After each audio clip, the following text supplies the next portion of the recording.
Hello friends, स्वागत है आप सभी का यूट्यूब चैनल ऑरेकल क्लासेस में। चलिए दोस्तों, स्टार्ट करते हैं हम लोग एसएससी जेईई इलेक्ट्रिकल का प्रैक्टिस सेट नंबर 8। ठीक, चलिए इसका पहला क्वेश्चन है, in a transmission line having negligible resistance the surge impedance is, यानी एक ट्रांसमिशन लाइन है जिसमें जो रेजिस्टेंस है वो निग्लेक्ट अगर कर दिया जाए तो उसका सर्ज इम्पीडेंस क्या होगा। पहला दिया गया है रूट L प्लस सी, दूसरा है C इंटू एल, तीसरा है रूट L बाई सी और चौथा दिया गया है रूट C इंटू एल। ठीक है, सर्ज इम्पीडेंस, सर्ज इम्पीडेंस जिसको हम लोग ZC से भी डिनोट करते हैं, ये एक कांस्टेंट वैल्यू होती है जिसका फॉर्मूला होता है under root L by C. ZC बराबर under root L by C. अब आप ये बताइए कि अगर डिस्टेंस बढ़ाते हुए चले जाएं तो जिस प्रकार से डिस्टेंस बढ़ेगी उसी के रिस्पेक्ट में आपका L और C की वैल्यू भी क्या होगी, इंक्रीज करती जाएगी। जिसका मतलब ये है कि L जितना बढ़ा उस रिस्पेक्ट में C भी बढ़ा, तो ये वैल्यू आपकी कभी भी चेंज नहीं होगी। ठीक स्टूडेंट, तो याद रखिएगा जब हम बात करते हैं ओवरहेड लाइन की, तो ओवरहेड लाइन में ZC की वैल्यू होती है 400 से 500 ओम के बीच, जबकि अंडरग्राउंड में, अंडरग्राउंड सिस्टम में यही सर्ज इम्पीडेंस का मान 40 से 50 ओम के बीच में ही रहता है। ऐसा इसलिए क्योंकि अंडरग्राउंड सिस्टम में कैपेसिटेंस की वैल्यू क्या होती है, ओवरहेड की तुलना में ज़्यादा। जितना C की वैल्यू ज़्यादा होगी उतना ZC का मान क्या होगा, डिक्रीज कर जाएगा। ठीक है, तो सर्ज इम्पीडेंस का formula under root L by C, यानी कि ऑप्शन नंबर हम लोग का C सही हो जाएगा। ठीक, चलिए नेक्स्ट क्वेश्चन नंबर 2 जिसमें पूछा गया है, a centre tap circuit utilize dash secondary voltage for full wave rectification, यानी एक जो सेंटर टेप सर्किट है, ठीक है, वो आपका सेकेंडरी वोल्टेज को रेक्टिफाई करने के लिए फुल वेव रेक्टिफिकेशन में वो कितना भाग का यूज करती है। पहला ऑप्शन दिया गया पूरे भाग का यूज करेगी, कि आधे भाग का यूज करेगी, कि 1/4 का यूज करेगी, या फिर नन ऑफ दी एबव। ठीक, तो देखिए अगर सर्किट याद हो सेंटर टेप रेक्टिफायर की, तो ये सेकेंडरी होती थी। ठीक है, हम लोग करते क्या थे, ये ठीक सेकेंडरी को ठीक मध्य भाग से टैप कर लेते थे। ठीक है, यहाँ पे लोड लगा दिया गया और एक डायोड इस तरफ और एक डायोड इस साइड लगा दिया गया। तो जब AC की साइकिल चेंज होती है तो पॉजिटिव साइकिल में D1 अगर काम कर रहा है तो निगेटिव में आपका D2 काम करेगा, और कंटिन्यूसली आपको जो आउटपुट है वो इस प्रकार से मिलता रहेगा जब हम लोगों ने इनपुट कुछ इस प्रकार से लगाया है। ठीक है, ये बराबर ही रहेगा सिग्नल। ठीक, तो मतलब हुआ क्या कि जो सेकेंडरी था उसका आपने आधा भाग यूटिलाइज किया फुल रेक्टिफिकेशन में। भाई एक साइकिल के लिए ये आधा काम कर रहा है, जबकि अदर हाफ साइकिल के लिए ये आधा वाला भाग काम कर रहा है। दैट्स मीन हम लोग जो सेंटर टेप रेक्टिफायर है उसमें आधा ही भाग यूज करते हैं, जो कि ऑप्शन नंबर बी में मेंशन किया गया है, यानी ऑप्शन नंबर बी हम लोग का करेक्ट हो जाएगा। ठीक है, चलिए next question number 3। The leakage current in a CE arrangement, मतलब कॉमन एमीटर अरेंजमेंट में जो लीकेज करंट है वो CB अरेंजमेंट की तुलना में क्या होगी, अधिक होगी कि कम होगी कि बराबर होगी कि नन ऑफ दी एबव। ठीक, कॉमन एमीटर कॉन्फ़िगरेशन, तो जो लीकेज करंट का रिलेशन है वो अगर याद है आपको तो काफी इजी हो जाएगा। तो रिलेशन क्या होता है, ICEO, ये क्या है, कॉमन एमीटर जो है उसकी O डिनोट कर रहा है लीकेज करंट को। इसका फार्मूला होता है ICEO is equal to 1 plus beta ICBO। ये आपका फार्मूला है जो कि हेल्पफुल है इस क्वेश्चन को सॉल्व करने के लिए। तो आपको क्लियरली दिख रहा है कि जो ICEO की वैल्यू है, यानी जो अमीटर, कॉमन अमीटर में लीकेज करंट है वो ज्यादा है किससे, ICBO से, क्योंकि ICBO प्लस इनटू इतना हो रहा है तब आपको ICEO मिल रहा है। ठीक है बंधु, तो यानी सीधी सी बात है, हम यहाँ पे लिख देंगे ICEO is greater than ICBO। ठीक, यानी अधिक होगी, ऑप्शन नंबर हम लोग का A करेक्ट हो जाएगा। ठीक, चलिए next question number 4। which is the mechanical power when is the mechanical power developed by a DC motor maximum, यानी एक DC मोटर में मैकेनिकल पावर आपकी सबसे अधिक कब होगी। फर्स्ट ऑप्शन है when back EMF is equal to the applied voltage, second back EMF is equal to 0, या फिर थर्ड है back EMF is half of applied voltage, या फिर none of the above। ठीक है, तो याद रखिएगा जब भी बात करी जा रही है डीसी मोटर की, ठीक है, और मैक्सिमम आउटपुट पावर, तो ये मैक्सिमम आउटपुट पावर के लिए कंडीशन जो बनती है वो निकल के आती है कि जो हम लोग का बैक ईएमएफ ईबी है, बैक ईएमएफ जो ईबी है ये बराबर हो जाएगा V/2 के। V क्या है? अप्लाइड वोल्टेज या सप्लाई वोल्टेज, जो भी आप कह लीजिए। तो जब बैक ईएमएफ सप्लाई वोल्टेज का आधा जनरेट हो जा रहा है, इंड्यूस्ड हो जा रहा है, हम लोग का जो डीसी मोटर है वो मैक्सिमम इफिशिएंसी या मैक्सिमम आउटपुट हम लोग का प्रदान करेगा। ठीक, यानी ऑप्शन नंबर हम लोग मार्क करेंगे कौन सा? सी वाला। ठीक है, चलिए नेक्स्ट क्वेश्चन नंबर 5 पर, जिसमें पूछा गया है for highest power gain one would be use dash configuration, यानी हम लोग हाई पावर गेन के लिए कौन सा कॉन्फ़िगरेशन का प्रयोग करेंगे। ठीक, तो पावर गेन की बात कर रहा है। देखिए सबसे पहले गेन को समझ लेते हैं। तो इफिशियंसी जैसे होता है, इफिशियंसी क्या होता है? आउटपुट अपॉन इनपुट, वैसे इलेक्ट्रॉनिक सर्किट में गेन की बात होती है। जिस भी गेन की आपसे बात कर रहा है उसका आउटपुट अपॉन इनपुट कर दीजिए। दैट्स मीन अगर आपसे पूछा वोल्टेज गेन बताइए तो output voltage upon input voltage, current gain बताइए तो output current upon input current. ऐसे ही आपसे पूछा है पावर गेन क्या होगा, तो जिसमें वोल्टेज और करंट, क्योंकि पावर, अगर हम पावर की बात करें तो P बराबर V इंटू आई ये होता है। तो जिस भी कॉन्फ़िगरेशन में वोल्टेज गेन और करंट गेन दोनों ज्यादा होगा उसमें आपको पावर गेन भी तो ज्यादा मिलेगा। ठीक, तो किसमें ऐसा होता है कि वोल्टेज गेन भी ज्यादा हो और करंट गेन भी ज्यादा हो? जी हाँ, ये क्वेश्चन बहुत बार पूछा गया है कि किस कॉन्फ़िगरेशन में वोल्टेज गेन और करंट गेन दोनों ही ज्यादा होता है। तो उसका जवाब क्या है? कॉमन अमीटर सर्किट या कॉमन अमीटर कॉन्फ़िगरेशन में। ठीक है, इसी को दूसरे तरीके से पूछ लेता है कि क्यों हम लोग एम्पलीफायर बनाने के लिए कॉमन अमीटर कॉन्फ़िगरेशन को ही प्रिफर करते हैं। Because voltage gain and current gain दोनों ही इसमें क्या होते हैं? अधिक होते हैं। तो जब वोल्टेज और करंट दोनों ज्यादा तो पावर तो ऑलरेडी ज्यादा मिलने लगेगी, यानी कॉमन अमीटर कॉन्फ़िगरेशन हम लोग का राइट हो जाएगा। ठीक है, जो कि ऑप्शन नंबर बी में मेंशन किया गया है। ठीक, चलिए नेक्स्ट क्वेश्चन नंबर 6 पर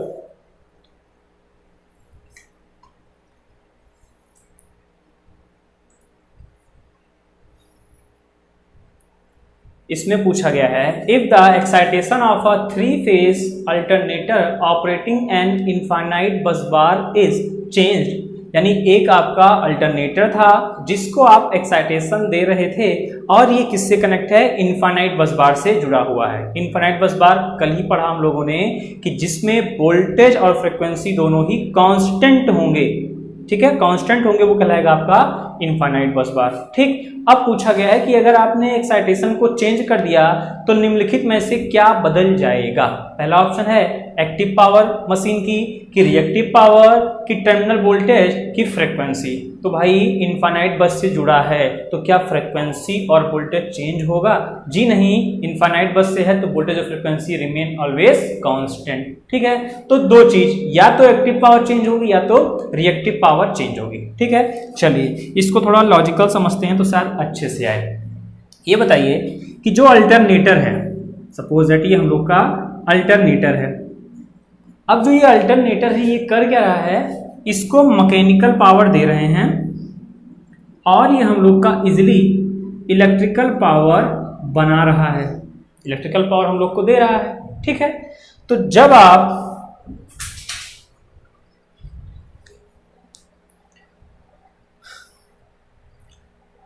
तो इसी इलेक्ट्रिकल पावर का आप यूटिलाइज कर रहे हो, ठीक है, लोड एंड पर लोड को चलाने में, यानी जो लोड को मिल रही है वो हम लोग की एक्टिव पावर होती है। यानी आपका ये मैकेनिकल पावर दी गई जो कि कार्यकारी शक्ति थी, वही शक्ति अल्टरनेटर कन्वर्ट कर रहा है इलेक्ट्रिकल में। दैट्स मीन ये हम लोग का कुल मिलाकर किलोवाट यानी एक्टिव पावर होगा जो लोड को मिल रही होगी। ठीक। लेकिन क्या अल्टरनेटर में केवल आप मैकेनिकल पावर ही देते हो? नहीं, हम लोग तो बाहर से एक्साइटेशन भी तो देते हैं बंधु। बाहर से हम लोग क्या करते हैं? एक्साइटेशन भी प्रोवाइड करते हैं। तो ये जो एक्साइटेशन दे रहा है, एक्साइटेशन जो हम दे रहे हैं, इसकी भी तो पावर कहीं ना कहीं जा रही है। ये भी तो एक प्रकार से एनर्जी ही दे रहा है, शक्ति ही दे रहा है। तो आप याद रखिए कि अगर रेटिंग की बात करें, अल्टरनेटर की रेटिंग की बात करें, तो वो तो होती है केवीए में, वो तो होती है केवीए में। तो केवीए में क्या है? किलोवाट और केवीएआर। किलोवाट और केवीएआर को जोड़ोगे तो क्या मिलेगा? KVA, that's mean apparent power, यही तो होता है। तो मैकेनिकल पावर दी गई, उसका यूटिलाइज, उसको कन्वर्ट किया अल्टरनेटर ने इलेक्ट्रिकल पावर में, हम लोग उससे काम कर रहे हैं। तो केवी, किलो डब्ल्यू तो हमको मिल गया। अब केवीएआर भी तो चाहिए होगा, तभी तो केवीए मिल पाएगा। तो ये केवीएआर कहीं और से नहीं बल्कि इसी एक्साइटेशन के द्वारा प्राप्त होता है या कंट्रोल किया जाता है। ठीक है, लॉजिकल अगर समझें कि भाई हमने किसी इन पावर को दिया, अल्टरनेटर ने उसको कन्वर्ट कर दिया कार्यकारी शक्ति में। तो कार्यकारी शक्ति हम लोग को मालूम इलेक्ट्रिकल के लिए क्या है? किलोवाट है। तो किलोवाट तो मिल गया, लेकिन रेटिंग किस में होती है? केवीए में होती है। दैट्स मीन केवीएआर हमको चाहिए, तब केवीआर प्लस किलोवाट केवीए का निर्माण कर पाएगा। तो ये जो केवीएआर है, ये हम लोग का कंट्रोल हो किसके द्वारा? एक्साइटेशन के द्वारा। ठीक, आई होप आपको अब प्रॉब्लम नहीं होगी अगर इस प्रकार से समझ लेंगे तो। ठीक है, तो अगर आपने अल्टरनेटर का इनपुट चेंज किया, तो मैकेनिकल पावर इनपुट चेंज किया, प्राइम मूवर चेंज किया, स्पीड, तो उसकी वजह से किलोवाट तो चेंज होगा। लेकिन अगर आपने एक्साइटेशन चेंज किया तो किलोवाट पर कोई चेंज नहीं आएगा, बल्कि किस पर आएगा? केवीएआर पर ही आएगा। यानी इसका ऑप्शन क्या हो जाएगा? B, reactive power. क्योंकि एक्साइटेशन को चेंज कर रहे हैं, तो एक्साइटेशन को चेंज करेंगे तो रिएक्टिव पावर आपकी चेंज हो जाएगी। ठीक, इसमें पूछा गया है when are eddy current losses in a transformer reduce, यानी जो ट्रांसफार्मर में ईडी करंट लॉसेज हैं वो किस प्रकार से आप रिड्यूस करोगे। पहला है इफ लेमिनेशन आर थिक, यानी लेमिनेशन को थिक कर दिया जाए, मोटा कर दिया जाए, या फिर number of turns primary binding की घटा दी जाए, या number of turns secondary binding की घटा दी जाए, या फिर चौथा ऑप्शन दिया गया है इफ लेमिनेशन आर थिन, जो लेमिनेशन किया गया है उसको पतला कर दिया जाए। ठीक है, तो देखिए ईडी करंट लॉस जो है उसको कम करने के लिए, ईडी करंट लॉस को कम करने के लिए हम देखेंगे कि वो डिपेंड किस पे करती है। तो ईडी करंट लॉस ये होता है के ई बी मैक्स का square F square T square, और मात्रक क्या हो जाएगा? वॉट। ठीक है, के ई क्या है? स्टेनमेट्स का स्थिरांक, स्टेनमेट्स का स्थिरांक। तो यहाँ पे आपको टी दिख रहा है थिकनेस, यानी कि मोटाई। ठीक है, तो यही अगर आप मोटाई कम कर दोगे तो ईडी करंट लॉस क्या हो जाएगी? कम हो जाएगी। यानी हम यहाँ पे लेमिनेशन की मोटाई क्या कर देंगे? रिड्यूस कर देंगे, कम कर देंगे, तो ईडी करंट लॉस क्या होगी? कम हो जाएगी। ठीक है, चलिए नेक्स्ट क्वेश्चन नंबर 8 पर, the push pull circuit must use dash operation, यानी जो एक पुश पुल एम्पलीफायर सर्किट है वो आप आवश्यक रूप से, मस्ट बोला है, अवश्य रूप से कौन से ऑपरेशन में प्रचालित करोगे? Class A, class B, class C, या फिर क्लास ए बी। ठीक है, तो अगर हम बात करें पुश पुल एम्पलीफायर की, तो पुश पुल एम्पलीफायर, ठीक, ये आपका क्लास बी प्रकार का एम्पलीफायर होता है। आवश्यक रूप से ये क्लास बी में ही ऑपरेट करवाना पड़ेगा, तभी आपका पुश पुल एम्पलीफायर कहलाएगा। ठीक, चलिए नेक्स्ट क्वेश्चन नंबर 9 पर, what is the clamp on a meter used for, यानी जो क्लैंप मीटर है ये किस लिए प्रयोग में लाया जाएगा? लो एसी करंट के लिए, कि हाई एसी करंट के लिए, कि लो डीसी करंट के लिए, कि हाई डीसी करंट के लिए? तो क्लैंप मीटर, अगर आप बात कर रहे हो क्लैंप अमीटर की, तो बंधु clamp ammeter used only for AC. पहली चीज तो ये दिमाग में आ जाए, केवल एसी के लिए यूज होगा। क्योंकि ये ट्रांसफार्मर के सिद्धांत पर ही काम करता है। क्लैंप मीटर जो है ये ट्रांसफार्मर के सिद्धांत पर काम करता है और ट्रांसफार्मर केवल एसी सप्लाई पर ही कार्य करने वाला है। ठीक है, अब ये वायर है, इसमें अगर हाई करंट फ्लो हो रही है, आप चाहते हो बिना कट किए हुए इसमें धारा का मेजरमेंट किया जाए, तो उसके लिए हम लोग यूज कर लेते हैं क्या, क्लैंप मीटर। ये कुछ इस प्रकार का है। ठीक है, क्लैंप को उठाकर तार के बीच में इसके होल्डर को फंसा दिया जाएगा और यहाँ पे आपको रीडिंग तुरंत ही मिल जाएगी। ठीक है, तो ये यूज केवल एसी के लिए है और किसके लिए, हाई करंट मेजरमेंट के लिए, हाई करंट मेजरमेंट के लिए। इसी को क्वेश्चन को घुमाकर पूछ लेता है कि बताइए ऐसा कौन सा इंस्ट्रूमेंट है जो बिना वायर को कट किए हुए या सर्किट के साथ जोड़े बिना आप आसानी से करंट का मेजरमेंट उससे कर लेंगे। तो क्लैंप मीटर ही ऐसा है जिसकी सहायता से हम बिना तार को काटे वाटे, बिना कुछ जोड़े आसानी से रीडिंग को ले सकते हैं। ठीक, चलिए, तो इसमें आपका राइट ऑप्शन हो जाएगा option number B, high AC current. चलिए next question number 10। For variable head of near about less than 30 metre, ठीक, यानी 30 मीटर से कम के हेड के लिए आप which type of turbine is use, किस प्रकार की टर्बाइन आप हाइड्रो पावर स्टेशन के लिए यूज में लाएंगे, पेल्टन, कपलान की फ्रांसिस। ठीक है, कि नन ऑफ दी एबव। चलिए, तो 30 मीटर से बोला गया है बिलो 30 मीटर, तो 30 मीटर से कम के लिए हम लोग यूज करेंगे कपलान टर्बाइन। ठीक है, कपलान टर्बाइन। और अगर बात करता है फॉर हाई हेड के लिए, तो हम लोग वहां पे यूज कर लेते हैं पेल्टन व्हील टर्बाइन।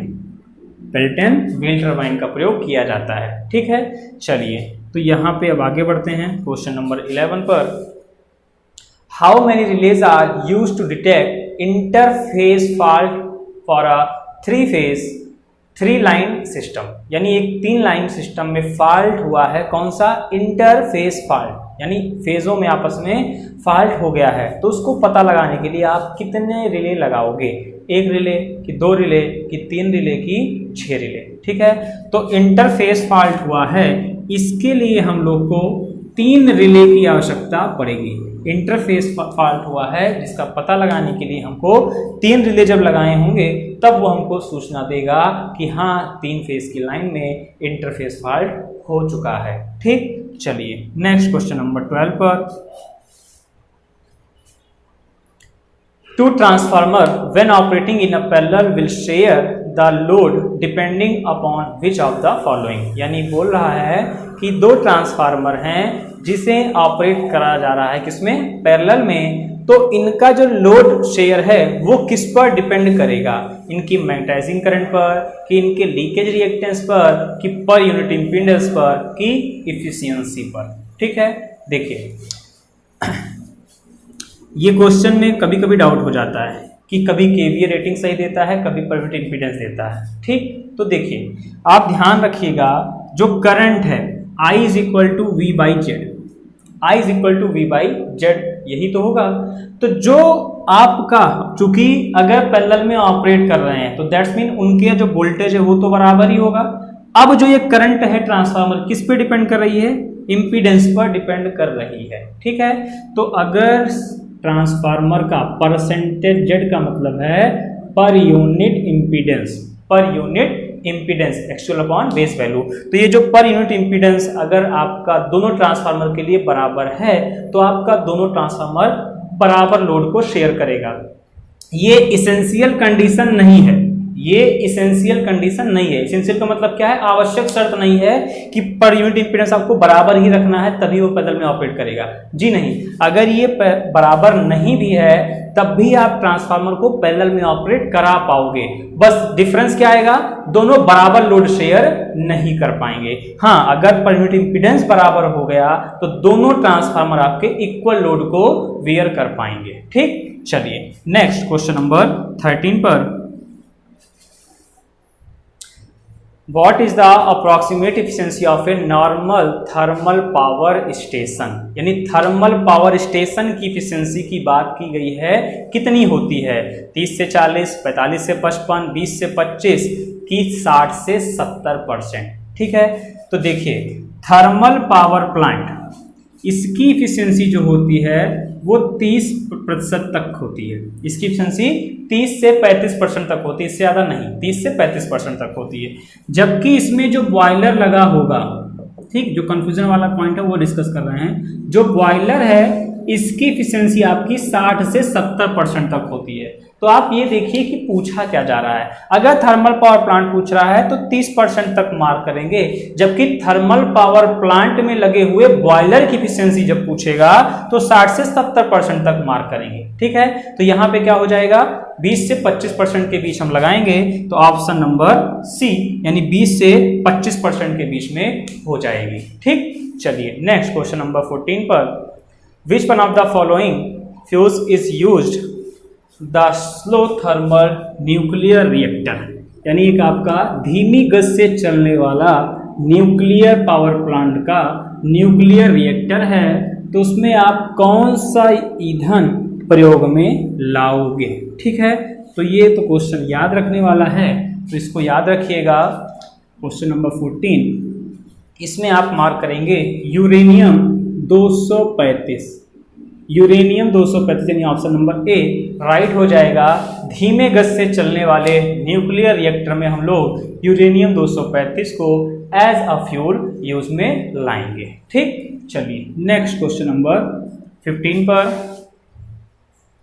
इसमें पूछा गया है what is the impedance loading of a lossless 400 kV 3-phase 50 Hz overhead line of average of surge impedance of 400 ohm, यानी आपका जो सर्ज इम्पीडेंस लोडिंग है SIL, सर्ज इम्पीडेंस लोडिंग है एक 3-phase 400 kV 50 Hz के ट्रांसमिशन लाइन की, क्या होगी अगर उसमें जो इम्पीडेंस है वो दिया गया है 400 ओम। ठीक, SIL होता क्या है पहले ये डिस्कस करेंगे।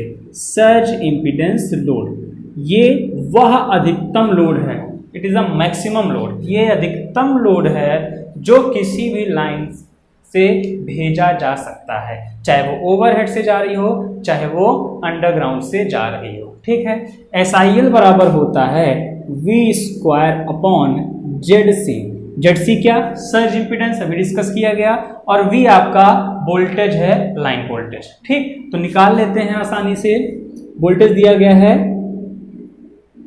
400 kV, तो 400 गुणे 400 और 10 की घात कितना हो जाएगा 6, क्योंकि किलो में था, और ZC की वैल्यू कितनी दी गई है 400 ओम, तो 400 रख दिए, ये 400 से 400 कैंसिल, कितना आ गया 400 10 की घात 6 का मतलब मेगा, तो 400 मेगावाट हम लोग का सर्ज इम्पीडेंस लोड हो जाएगा। ठीक, चलिए यानी option number A correct one. Next question number 16 पर, due to which one of the following reason bearing of PMMC are made of jewel, यानी जो PMMC टाइप का इंस्ट्रूमेंट होता है उसमें ज्वेल बेयरिंग आप प्रयोग में ला रहे हो, ऐसा क्यों? पहला है to avoid wear and tear of a moving system, यानी जो आपका मूविंग सिस्टम है उसको टूट फूट से बचाने के लिए। दूसरा दिया गया है to provide a small support, एक छोटा सपोर्ट प्रदान करने के लिए, या फिर जिस it can be easily replace, जिससे उसको आसानी से रिप्लेस किया जा सके, या फिर D to make the system robust. तो देखिए ज्वेल बेयरिंग, ये जो आपकी डिस्क है, ठीक, ये जब रोटेट करती है, ठीक, तो पीवट कीलित नुमा होता है, उसी पे टिकी होती है, जिसकी सहायता से क्या करती है रोटेट करती है। तो आप ये देखिए कुछ ना कुछ तो घर्षण होगा, कुछ ना कुछ तो घर्षण होगा ही होगा। तो जब ये घर्षण होगा तो जो टार्क, जो डिफ्लेक्टिंग टार्क इस चक्की को घुमा रहा है, उसका थोड़ा सा हिस्सा इस फ्रिक्शन को खत्म करने में चला जाएगा। तो सपोज दैट अगर हम लोग की करंट 10 एम्पियर है, तो एग्जाम्पल के लिए मान लेते हैं कि 1 एम्पियर की करंट से जो भी टार्क उत्पन्न होता वो चला जा रहा है इस फ्रिक्शन को समाप्त करने में। तो क्या आपका इंस्ट्रूमेंट एक्यूरेट रीडिंग दे पाएगा? जी नहीं। तो इसीलिए हम लोग यहाँ पर लगा देते हैं क्या, ज्वेल बेयरिंग। ज्वेल बेरिंग लगा देते हैं, जिससे जो ये मूविंग सिस्टम है इसमें घर्षण हानि खत्म हो जाए, टूट फूट खत्म हो जाए, जिसके खत्म होने से आपका ये एक्यूरेट रीडिंग प्रोवाइड करेगा। ठीक है, यानी ऑप्शन नंबर पहला कि मूविंग सिस्टम को घर्षण रहित या फिर इसको टूट फूट से बचाने के लिए ही ज्वेल बेरिंग का प्रयोग किया जाता है। ठीक, चलिए नेक्स्ट क्वेश्चन नंबर 17 पर, Why is a centrifugal switch used in a single phase induction motor? यानी सिंगल फेज इंडक्शन मोटर में सेंट्रीफ्यूगल स्विच का प्रयोग क्यों किया जाता है? To protect the motor from overloading, motor को ओवरलोड से बचाने के लिए? जी नहीं। To improve the starting performance of motor, motor के आरंभिक परफॉर्मेंस को अच्छा करने के लिए? जी नहीं। To cut off the starting winding at any appropriate instant, किसी भी क्षण आपका जो स्टार्टिंग वाइंडिंग है उसको टर्न ऑफ करने के लिए, अलग करने के लिए? D, to cut the capacitor during the running condition, capacitor को रनिंग कंडीशन में कट करने के लिए। चलिए समझ लेते हैं। तो पहली बात तो जो सेंट्रीफ्यूगल स्विच है, ठीक, क्वेश्चन पूछता है कि ये ऑटोमेटिक होती है कि मैनुअली ऑपरेट होती है?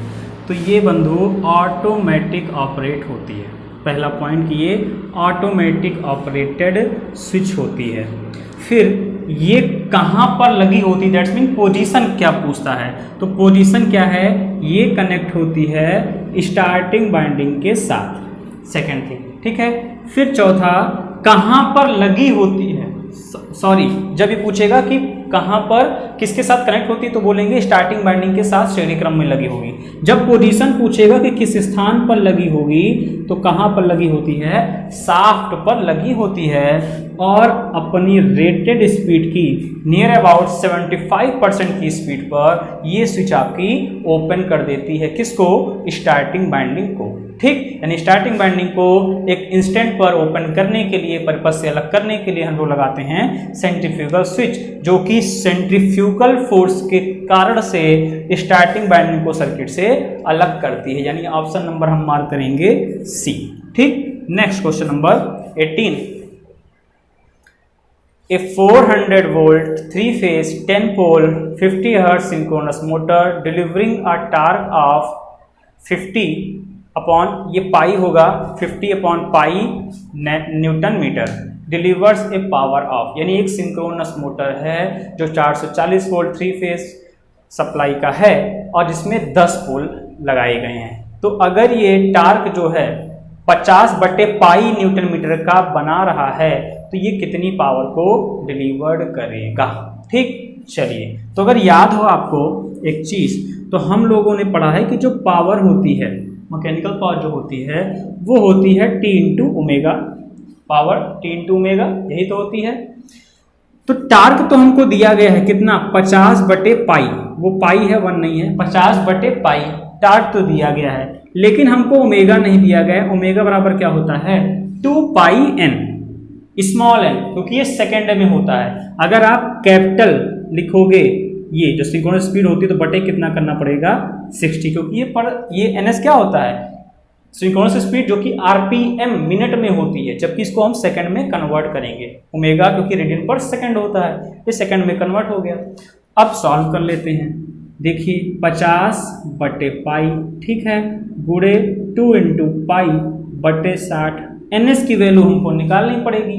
ns बराबर 120 f सवाल में दिया गया कितना, 50, 120 f अपॉन पी की वैल्यू कितनी दी गई है, 10। सॉल्व कर लीजिए, पाई से पाई कैंसल, ये 0 से 0 कैंसल, ये 60 इंटू 2, ठीक है। तो 2 5 5 दूनी 10, 2 9 20, 2500, यानी कि और एक 0 बढ़ा दीजिए तो कितना आ जाएगा आंसर आपका, 1000 वाट। तो है तो छोटा सवाल, लेकिन आपको अगर फॉर्मूला समझ में आ रहा है तो आप इसको आसानी से सॉल्व कर सकते हैं, ठीक है भाई। कहीं पर भी मैकेनिकल पावर P बराबर T इंटू ओमेगा के फॉर्म में ही आपको मिलेगी। जैसे इलेक्ट्रिकल पावर क्या होती है, V इंटू आई, ऐसे ही मैकेनिकल पावर ये आपकी हो जाएगी T इंटू ओमेगा। इसी फॉर्मूले पे रखकर सॉल्व कर लिया गया, ठीक है। पावर पूछा था। नेक्स्ट क्वेश्चन नंबर 19 पर, the average power in a pure inductive circuit is, pure inductive circuit में एवरेज पावर की वैल्यू पूछा गया है। तो ये चाहे कैपेसिटर के लिए पूछे चाहे इंडक्टर के लिए पूछे, अगर वो प्योर है तो इन दैट केस जो आपकी पावर होगी वो कितनी आ जाएगी, 0 वाट। पावर कितनी आ जाएगी, 0 वाट। रिएक्टिव पावर तो होगी मगर एक्टिव पावर उसके पास नहीं होगी, यानी एवरेज पावर कितनी हो जाएगी, 0। ठीक, चलिए नेक्स्ट क्वेश्चन नंबर 20 पर,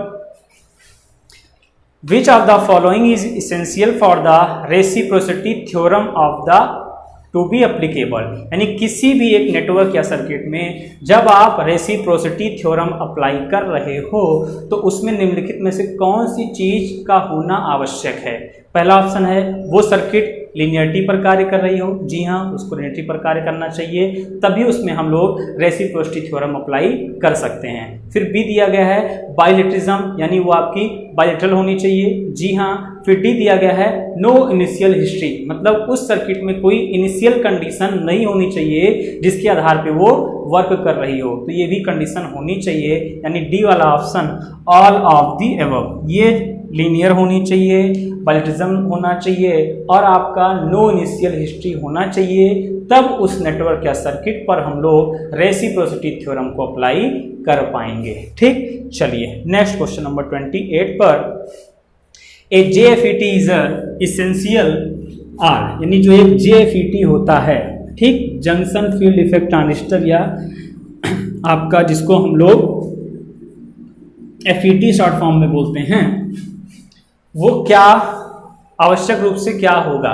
पहला है ऑप्शन करंट ड्राइवन डिवाइस, यानी करंट ड्राइवन डिवाइस होगी कि वोल्टेज ड्राइवन डिवाइस होगी कि पावर ड्राइवन होगी कि ये एक सोलर डिवाइस होगी। ठीक है, तो देखिए क्वेश्चन नंबर 21, FET जो फील्ड इफेक्ट ट्रांजिस्टर है, नाम ही है फील्ड इफेक्ट ट्रांजिस्टर, ये एक आपका वोल्टेज ड्राइवन डिवाइस है।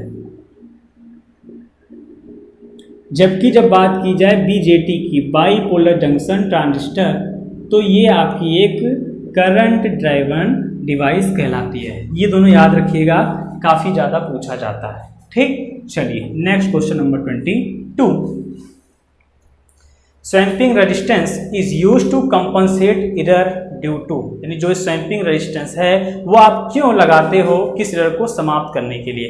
पहला है स्टेप मैग्नेटिक फील्ड एरर, जी नहीं। दूसरा है लार्ज सप्लाई वोल्टेज, जी नहीं। तीसरा है लार्ज सप्लाई फ्रीक्वेंसी, और चौथा दिया गया है टेम्परेचर वेरिएशन। ठीक, स्वैम्प रेजिस्टेंस, आप अगर वाटमीटर भी देखे हो तो ये CC होता है ना, और हम लोग यहाँ पे बनाते हैं ऐसे PC और यहाँ पे लगा देते हैं रेजिस्टेंस, ये लोड कुछ इस प्रकार से यहाँ लिख देते हैं, क्या है RS। यही RS कुछ अलग नहीं बल्कि क्या है, स्वैम्प रेजिस्टेंस है, स्वैम्प रेजिस्टेंस है।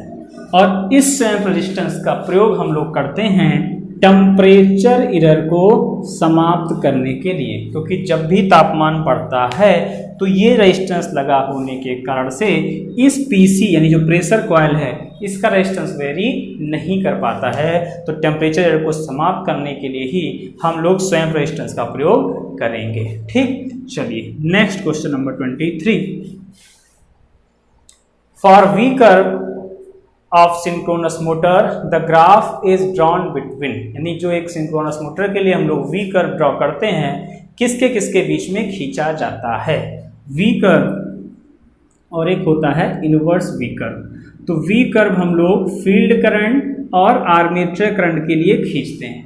अब सिंक्रोनस मोटर में या सिंक्रोनस मशीन में फील्ड करंट की अगर बात की जाए तो वो क्या होगी, DC होगी, और आर्मेचर करंट क्या होगी बंधु, AC होगी। अब देखिए ये क्वेश्चन को घुमा के भी पूछ लेता है, UPSC में ही आया हुआ क्वेश्चन है ये। यही वी कर्व जो है IF और IA के लिए आपने पढ़ा है, लेकिन वहां पे ये नहीं लिखेगा, वहां पे लिख सकता है कि DC और AC के लिए खींचा जाता है। तो जी हाँ, ये भी सही है, DC आपकी फील्ड करंट और AC आर्मेचर करंट के बीच में खींचा जाने वाला कर्व कहलाता है वी कर्व, क्योंकि ये कुछ हमको इस प्रकार से प्राप्त होता है। ठीक, चलिए नेक्स्ट क्वेश्चन नंबर 24 पर, base load of a power station stand for, यानी जो एक बेस लोड है वो किस लिए बनाए जाते हैं, 2 से 4 घंटे पर डे, या फिर 12 से 24 घंटे पर डे, 8 से 12 घंटे, या फिर 4 से 8 घंटे। तो बेस लोड प्लांट आधार है, तो आधार का मतलब ये पूरा 24 घंटे के लिए प्रचालित किया जाएगा। ठीक, तो बेस लोड प्लांट जो हैं वो 24 घंटे यानी 12 से 24 घंटे के लिए वर्क करते हैं। ठीक, पूरा दिन। चलिए नेक्स्ट क्वेश्चन नंबर 25 पर, the tariff most suitable for a large industrial consumer is, यानी एक आपका कंज्यूमर है, इंडस्ट्रियल कंज्यूमर जो कि बहुत बड़े पैमाने पर बिजली का उपयोग कर रहा है, तो उसके लिए कौन सी टैरिफ सही होगी? फ्लैट डिमांड टैरिफ या फिर ब्लॉक रेट टैरिफ या फिर 2 पार्ट टैरिफ या फिर सभी टैरिफ आपकी इकोनॉमिकल हैं। ठीक है, तो देखिए जो मोस्ट सुटेबल की बात करेगा तो उसके लिए हम लोग मार्क करेंगे जो 2 पार्ट टैरिफ है। ठीक है, 2 part tariff kilowatt plus KWH दोनों के अकॉर्डिंग वो टैरिफ ली जाती है, तो 2 पार्ट टैरिफ आपकी ज़्यादा सुटेबल होगी किसी एक लार्ज इंडस्ट्रियल कंज्यूमर के लिए। ठीक, तो ये हम लोग के 25 क्वेश्चन थे। जल्द ही मिलते हैं हम लोग अपने नेक्स्ट प्रैक्टिस सेट में, तब तक के लिए धन्यवाद।